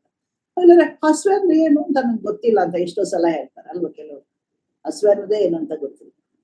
ಅದೇ ರೀತಿ ತಲೆನೋವು ಪಟ್ಟವರೇ ತಲೆನೋವು ಬೇರೆಯವ್ರಿಗೆ ಬರುವಾಗ ಗೊತ್ತಾಗುತ್ತೆ. ಈಗ ನನಗೆ ಕ್ಯಾನ್ಸರ್ ಬಂದಿದೆ, ಅದರಿಂದ ನಾನು ಕ್ಯಾನ್ಸರ್ ಬಂದದ್ರಿಂದ ನಾನು ಅದು ಗುಣಪಡಲ್ಪಟ್ಟಿದ್ದೇನೆ, ಆದರಣೆ ಹೊಂದಿದ್ದೇನೆ. ಅದನ್ನ ನಾನು ಎಷ್ಟೋ ಕಾರ್ಯಗಳನ್ನು ಬೇರೆಯವರು ನನ್ಗೆ ಅದಕ್ಕೆ ಅವ್ರು ಹೇಳ್ತಾರೆ ಹಾಸ್ಪಿಟಲ್ ಅಲ್ಲಿ, ದಯವಿಟ್ಟು ನೀವು ಅವ್ರನ್ನ ಸ್ವಲ್ಪ ಎನ್ಕರೇಜ್ ಮಾಡಿ ಅಂತ. ಹಾಗೆ ನಾನೊಂದು ಸುನೀತಾ ಅವ್ರದ ಒಂದು ಲೇಡಿಯನ್ನು ನಾನು ಅವಾಗ ಫೋನ್ ಮಾಡಿ ಅವ್ರಿಗೆ ನಾನು ಎನ್ಕರೇಜ್ಮೆಂಟ್ ಕೊಡ್ತೀನಿ. ಯಾಕಂದ್ರೆ ನಾವು ಅದರ ಮೂಲಕ ಹೋಗಿದ್ರೆ ಮಾತ್ರವೇ ನಾವು ಬೇರೆಯವರನ್ನು ನಾವು ಸಂತೈಸಲಿಕ್ಕೆ ಸಾಧ್ಯ ಆಗ್ತದೆ. ಅದೇ ರೀತಿ ದೇವರ ಆದರಣೆಯನ್ನು ನಾವು ಹೊಂದಿದ್ದರೆ ಮಾತ್ರವೇ ನಾವು, ಇಲ್ಲಿ ಪೌಲನ್ ಏನಂತ ಹೇಳ್ತಾ ಇದ್ದಾನೆ, ಪೌಲನ್ ಯಾವ ರೀತಿಯ ಕಷ್ಟಗಳನ್ನು ಪಟ್ಟಿದ್ದಾನೆ, ಅವನೊಂದು ಲಿಸ್ಟೇ ಕೊಡ್ತಾನಲ್ಲ. ಆಮೇಲೆ ನೋಡುವಾಗ ಎಷ್ಟು ಸಲ ಅವನು ಸಮುದ್ರದಲ್ಲೂ ಅದ್ರಲ್ಲೂ ಕಳ್ಳರ ಕೈಯಲ್ಲಿ ಸಿಕ್ತ, ಎಷ್ಟು ಸಲ ಎಷ್ಟು ಚಡಿ ಎಷ್ಟು ಪಟ್ಟೆ, ಎಷ್ಟು ಇದು ಮಾಡಿದೆ ಅದ್ ಮಾಡಿದೆ. ಯಾಕಾಗಿ? ಸ್ವಾರ್ಥಿಯ ನಿಮಿತ್ತ ಸುಮ್ನೆ ಹೋಗಿ ಎಲ್ಲೆಲ್ಲ ಸಿಕ್ಕಾಕೊಳ್ಳಿಲ್ಲ ಕಳ್ಳರ ಕೈಯಲ್ಲಿ. ಅದೇ ಸ್ವಾರ್ಥಿಯ ನಿಮಿತ್ತ ಪೌಲನು ಎಷ್ಟೊಂದು ಕಷ್ಟಗಳನ್ನು ಪಟ್ಟ. ಅಂದ್ರೆ ಸುವಾರ್ತೆ ಸಾರಲ್ಪಡಬೇಕಾದ್ರೆ, ಬೇರೆಯವ್ರಿಗೆ ತಿಳಿಸಲ್ಪಡಬೇಕಾದ್ರೆ ಅವ್ರು ಕುಂದಿ ಹೋಗ್ಬಾರ್ದು. ಪೌಲನ್ ಹೇಳ್ತಾನೆ, ನಾನು ಇಷ್ಟೆಲ್ಲ ಪಟ್ಟೆ, ಆದ್ರೆ ಅದರ ಮೂಲಕ ಎಷ್ಟು ಸಭೆಗಳನ್ನು ಸ್ಥಾಪಿಸಿದೆ. ನೀವೆಲ್ಲ ಅದಕ್ಕೆ ಒಂದು ದೃಷ್ಟಾಂತವಾಗಿದ್ರಿ. You are my testimony. ನೀವೇ ನನಗೆ ಅದಕ್ಕೆ ಸಾಕ್ಷಿಯಾಗಿದ್ದೀರಿ. ಅದನ್ನ ನಾನು ಯಾವ ರೀತಿಯಲ್ಲಿ ಆದ್ರೂ ಇಷ್ಟು ಕಷ್ಟದಲ್ಲಿ, ಈಗ ಸೆರೆಮನೆ ನಿಂತ್ಕೊಂಡು ಕೂಡ ನಾನು ದೇವರ ವಾಕ್ಯವನ್ನು ಬೇರೆಯವ್ರಿಗೆ ತಿಳಿಸ್ಲಿಕ್ಕೆ ಸಾಧ್ಯ ಆಗ್ತದೆ, ಪತ್ರಿಕೆಗಳನ್ನು ಬರೀಲಿಕ್ಕೆ ಆಗ್ತಾ ಇದೆ. ಅದರಿಂದ ಅದರ ಮೂಲಕ ಏನಾಗ್ತದೆ, ಅವ್ರು ಬೇರೆ ಕ್ರೈಸ್ತರನ್ನು, ಬೇರೆ ವಿಶ್ವಾಸಿಗಳನ್ನು ಕ್ರಿಸ್ತನ ಸೇವೆಯಲ್ಲಿ ಅವರನ್ನು ಹುರಿದುಂಬಿಸ್ಲಿಕ್ಕೋಸ್ಕರ ಅವರಿಗೆ ಅವರನ್ನು ಆತನ ಸೇವೆಯಲ್ಲಿ ಮುಂದುವರಿಸಲಿಕ್ಕೋಸ್ಕರ ಅವರನ್ನು ಉತ್ತೇಜನಪಡಿಸುವವನಾಗಿದ್ದಾನೆ. ತಾನು ಹೋಗಿ ಬಂದ ದಾರಿ ಅದರಿಂದ ಏನಾಗಿದೆ, ಫಿಲಿಪಿಯದಲ್ಲಿ ನೋಡ್ತೇವಲ್ಲ, ಪೌಲನ ನಿಮಿತ್ತ ಅವರು ಧೈರ್ಯ ಹೊಂದ್ತಾರೆ, ಬೇರೆ ವಿಶ್ವಾಸಿಗಳು ಧೈರ್ಯ ಹೊಂದ್ತಾರೆ. ಧೈರ್ಯ ಹೊಂದಿ ಏನ್ ಮಾಡ್ತಾರೆ, ಪೌಲನಲ್ಲಿ ಸೆರೆಯಲ್ಲಿ ಇದ್ರು ಕೂಡ ಹೀಗ್ ಹೇಳ್ತಾ ಇದ್ದಾನಲ್ಲ ಅಂತ ಹೇಳಿ ಆ ಮೂಲಕ ಅವರು ಧೈರ್ಯ ಹೊಂದಿದ್ರು. ಅದರಿಂದ ಇಲ್ಲಿ ನೋಡುವಾಗ ಏನಕ್ಕೆ ನಾವು ಆ ರೀತಿಯಲ್ಲಿ ಬೇರೆಯವರಿಗೆ ನಾವು ಸಂತೈಸುವಿಕೆ ಕೊಡ್ಲಿಕ್ಕೋಸ್ಕರ ನಮ್ಮ ಜೀವಿತದಲ್ಲಿ ಎಷ್ಟೋ ಸಲ ಕಷ್ಟಗಳು ಬರ್ತದೆ, ಹೋರಾಟಗಳು ಬರ್ತದೆ. ನಾವು ಆ ರೀತಿಯಲ್ಲಿ ಹೋಗಿದ್ದೇವೆ ಎಂಬುದಾಗಿ ಈಗ ನಾವು ನೋಡ್ತಾ ಇದ್ದೇವೆ. ಎಷ್ಟೊಂದು ಕ್ರೈಸ್ತ ಸೇವಕರು ಕಷ್ಟಗಳಲ್ಲಿ ಹೋಗ್ತಾ ಇದ್ದಾರೆ. ಅವರಿಗೋಸ್ಕರ ನಾವು ಆ ರೀತಿಯ ಕಷ್ಟ ಪಡ್ಲಿಲ್ಲ. ಇಲ್ಲಿ ಇಬ್ರಿಯರ ಪತ್ರಿಕೆಯಲ್ಲೇ ಹೇಳ್ತದೆ, ಈ ರೀತಿಯ ಯೇಸು ಕ್ರಿಸ್ತನ್ ಪಟ್ಟ ಆ ರೀತಿಯ ಬಾಧೆಗಳನ್ನ ನಾವು ಪಡ್ಲಿಲ್ಲ, ಆದ್ರೂ ಆತನ ನಮಗೆ ಒಂದು ಮಾದರಿಯಾಗಿದ್ದಾನೆ. ಪೌಲನ ಹಾಗೆ ನಾವು ಕಷ್ಟ ಪಡ್ಲಿಲ್ಲ, ಆದ್ರೂ ನಮ್ಗೊಂದು ಆತನ ಮಾದರಿಯಾಗಿದ್ದಾನೆ. ಅದರಿಂದ ನಾವು ಅದನ್ನ ಆ ಮೂಲಕ ಆ ಕ್ರೈಸ್ತ ಸೇವಕರು ಅವರು ಧೈರ್ಯಗೊಳ್ಬೇಕು, ಅವ್ರ ಮುಂದೆ ಹೋಗ್ಬೇಕು. ಅವರ ಕ್ರಿಸ್ತನ ಜೀವಿತವು, ಪೌಲನ ಜೀವಿತವು, ಇನ್ನು ಅನೇಕ ಕ್ರೈಸ್ತ ಸೇವಕರ ಜೀವಿತವು ಅವರಿಗೆ ಹುರಿದುಂಬಿಸುವ ಒಂದು ಕಾರ್ಯವಾಗಿರುತ್ತೆ. ಅದರಿಂದ ದೇವ್ರು ಏನ್ ಮಾಡ್ತಾನೆ, ಕಷ್ಟಗಳ ಮೂಲಕ, ಇದು ಮೂರನೇ ಉದ್ದೇಶ ಏನಂದ್ರೆ ಬೇರೆಯವರಿಗೆ ನಾವು ಆದರಣೆ, ಬೇರೆಯವರಿಗೆ ನಾವು ಸಂತೈಸಿಕೆ, ಬೇರೆಯವರಿಗೆ ನಾವು ಪ್ರೋತ್ಸಾಹವನ್ನು ಉಂಟು ಮಾಡೋದಕ್ಕೋಸ್ಕರ ಎಷ್ಟೊಂದು ಸಲ ನಮ್ಮ ಜೀವಿತದಲ್ಲಿ ಕಷ್ಟಗಳು ಬರ್ತದೆ. ನೀವು ಫ್ಯಾನಿ ಕ್ರಾಸ್ಬಿ ವಿಷಯ ಕೇಳಿದಿರಾ? ಫ್ಯಾನಿ ಕ್ರಾಸ್ಬಿ ನಾವು ಯಾವಾಗಲೂ ಒಂದು ಹಾಡು ಹಾಡ್ತೀವಲ್ಲ, ಏನು, ಬ್ಲೆಸ್ಡ್ ಅಶ್ಯೂರೆನ್ಸ್ ಯಾರು ಬರ್ಬೋದು? All the way my saviour leads me ಯಾರು ಬರ್ದಿದ್ದು? ಅಮೇಜಿಂಗ್ ಗ್ರೇಸ್ ಯಾರು ಬರ್ದಿದ್ದು? Fanny Crosby. She was a blind woman, blind girl.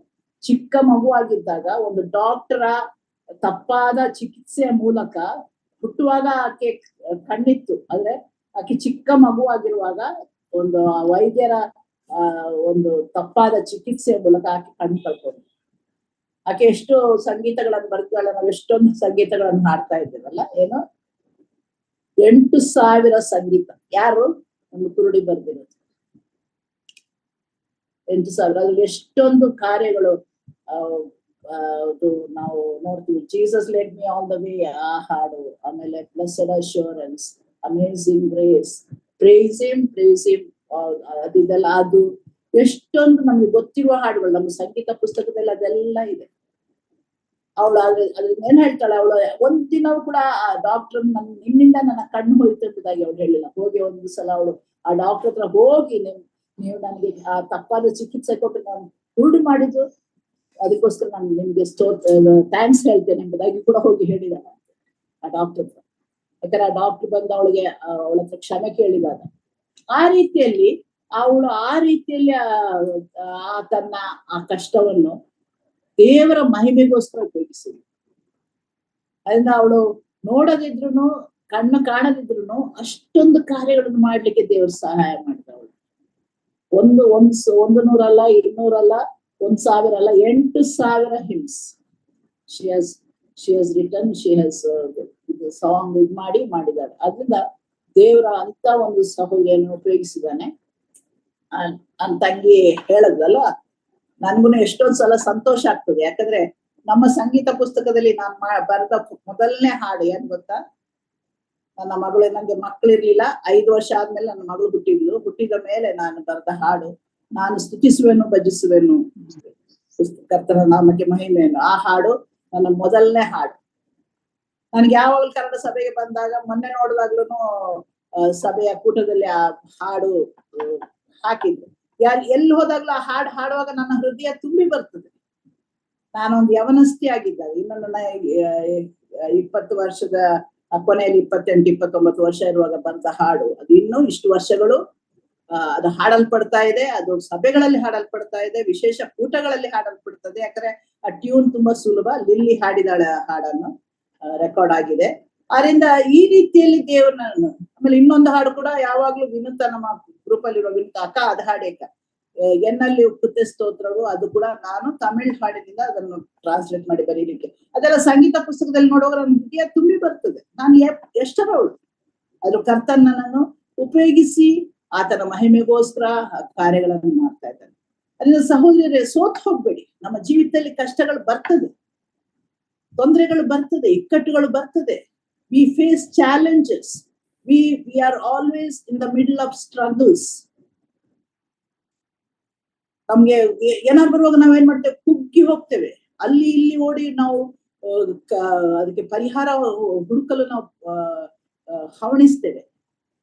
ಸರಿನೇ ಮಾಡ್ಬೇಕು, ಆದ್ರೆ ನಾವು ಮೊದಲಾಗಿ ಆತನಿಂದ ಧೈರ್ಯ, ಕರ್ತನ್ ನನ್ನ ಮೂಲಕ, ಈ ಕಾರ್ಯದ ಮೂಲಕ ನೀನು ಏನನ್ನು ನಿನ್ನ ಉದ್ದೇಶವನ್ನು ನೆರವೇರಿಸಲಿಕ್ಕೆ ನೀನು ಬಯಸ್ತೀಯ ಸ್ವಾಮಿ. ನಾನು ಒಪ್ಪಿಸ್ಕೊಡ್ತೇನೆ. ನನ್ನ ಮೂಲಕ ನಿನ್ ಮಹಿಮೆ ಹೊಂದಬೇಕು ಸ್ವಾಮಿ. ನೀನ್ ಹಾಗೆ ಮಹಿಮೆ ಹೊಂದಲಿಕ್ಕೆ ನಾನು ನನ್ನನ್ನು ಸಂಪೂರ್ಣವಾಗಿ ಒಪ್ಪಿಸ್ಕೊಡ್ತೇನೆ. ಆ ರೀತಿಯಲ್ಲಿ ನೀನ್ ನನ್ಗೆ ಅನುವು ಮಾಡಿಕೊಡು, ನಿನ್ನ ಆತ್ಮನ ಬಲ ಕೊಡು, ನಿನ್ನ ಸಹಾಯ ಕೊಡು ಎಂಬುದಾಗಿ ನಾವು ಆತನನ್ನು ಬೇಡೋಣ. ಯಾವುದೇ ಕಷ್ಟ ಬರ್ತದೆ, ಅದರಿಂದ ನಾವು ಬೇರೆಯವರ ಕುರಿತು ಕೂಡ ನಾವು ಮಾತಾಡುವಾಗ ಬಹಳ ಜಾಗರೂಕರಾಗಿರೋಣ. ಎರಡನೇದೇನಂದ್ರೆ, ನಮ್ಮ ಜೀವಿತದಲ್ಲಿ ಬರುವ ಕರ್ತನೆ, ಹೌದು ನನ್ನಲ್ಲಿ ಏನನ್ನು ಸರಿಪಡಿಸಿ ನಿನ್ನಂತೆ ನನ್ನನ್ನು ರೂಪಿಸ್ಲಿಕ್ಕೆ ನೀನು ಬಯಸ್ತೀಯ, ಆ ರೀತಿಯಲ್ಲಿ ನನ್ನನ್ನು ರೂಪಿಸು ಸ್ವಾಮಿ, ನನ್ನನ್ನು ಒಪ್ಪಿಸಿಕೊಡ್ತೇನೆ ಎಂಬುದಾಗಿ ನಾವು ಆತನಿಗೆ ಸಮರ್ಪಿಸುವಾಗ ಆತನು ಅದರಲ್ಲಿ ಸಂತೋಷ ಪಡುವವನಾಗಿದ್ದಾನೆ. ಸಂತೋಷ ಪಟ್ಟು ಆತನಂತೆ ನಮ್ಮನ್ನು ದಿನ ದಿನ ರೂಪಿಸುತ್ತಾ ಆತನ ಗುಣಾತಿಶಯಗಳು ನಮ್ಮಲ್ಲಿ ಕಂಡು ಬರುವ ಹಾಗೆ ಆತನ ನಮ್ಮನ್ನು ನಡೆಸ್ತಾನೆ. ಮೂರನೇದು, ನಮಗೆ ಕಷ್ಟಗಳು ಬರುವಾಗ ಆ ಕಷ್ಟದ ಮೂಲಕ ನಾವು ಬೇರೆಯವ್ರಿಗೆ ಯಾವ ರೀತಿಯಲ್ಲಿ ಆಶೀರ್ವಾದಪ್ರದರಾಗ್ಬೋದು, ಯಾವ ರೀತಿಯಲ್ಲಿ ನನ್ಗೆ ನೋಡು, ಭಯ ಪಡ್ಬೇಡ, ನನ್ಗೂ ಇದೇ ರೀತಿಯಲ್ಲಿ ಬಂದಿದೆ, ಅಥವಾ ನಾನು ಇದೇ ರೀತಿಯ ಹಾದಿಯಲ್ಲಿ ಹೋಗಿದ್ದೇನೆ, ಅಥವಾ ಕರ್ತನ್ ನನ್ನೊಂದಿಗಿದ್ದ ನನ್ನ ಬಲಪಡಿಸಿದ್ದಾನೆ, ನನ್ ಕುಂದಿ ಹೋಗದ ಹಾಗೆ ಆತ ನನ್ನ ಕಾದಿದ್ದಾನೆ. ನನ್ನ ಬಲ ಅಲ್ಲ, ನನ್ನ ನಂಬಿಕೆ ಅಲ್ಲ, ನನ್ನ ಶಕ್ತಿ ಅಲ್ಲ. ಎಷ್ಟೊಂದ್ಸಲ ನಾನು ಈಗ ನನ್ನ ಫ್ರೆಂಡ್ ಇನ್ನೊಬ್ರು ಇದ್ದಾರೆ, ಅದ ವಿಷಯ ನಾನು ಹೇಳ್ಬೋದು ಅಂತ ಗೊತ್ತಿಲ್ಲ, ಅವ್ರಿಗೀಗ ಕ್ಯಾನ್ಸರ್ ಬಂದಿದೆ. ಅದಕ್ಕೆ ನಾನು ಅಂದೆ, ನನ್ನ ಫ್ರೆಂಡಿಗೆ ನಾನು ಹೇಳಿದೆ, ಭಯ ಪಡ್ಬೇಡಿ, but you have great faith. My faith is 0. ನನ್ನ ನಂಬಿಕೆ ಅದು 0. ಆದ್ರೆ ನಮ್ಮ ಕರ್ತನು ದೊಡ್ಡವನು, ನಮ್ಮ ಕರ್ತನು ನಮ್ಮನ್ನು ನಡೆಸ್ತಾನೆ, ನಮ್ಮ ಕರ್ತನು ನಮ್ಮನ್ನು ಹೊರಗೆ ತರ್ತಾನೆ. ಆತನ ಚಿತ್ತ ನಮ್ಮಲ್ಲಿ ನೆರವೇರ್ಲಿಕ್ಕೆ ಆತನ ನಮ್ಮನ್ನು ಸಹಾಯಿಸ್ತಾನೆ. ಅದರಿಂದ ಕುಂದಿ ಹೋಗ್ಬೇಡಿ ಎಂಬುದಾಗಿ ನಾವು ಬೇರೆಯವ್ರಿಗೆ ಧೈರ್ಯ ಹೇಳ್ಬೋದು.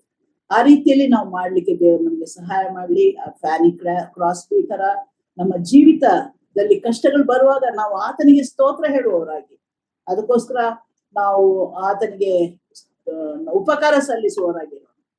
ಯಾಕಂದ್ರೆ ಈ ದಿನ ಯಾರೋ ಒಂದು ಕ್ಯಾಪ್ಷನ್ ಕಳಿಸಿದ್ರು, ಪವರ್ಫುಲ್. ಯಾಕಂದ್ರೆ thanks giving is a powerful instrument ನಮ್ಮ ಜೀವಿತದಲ್ಲಿ.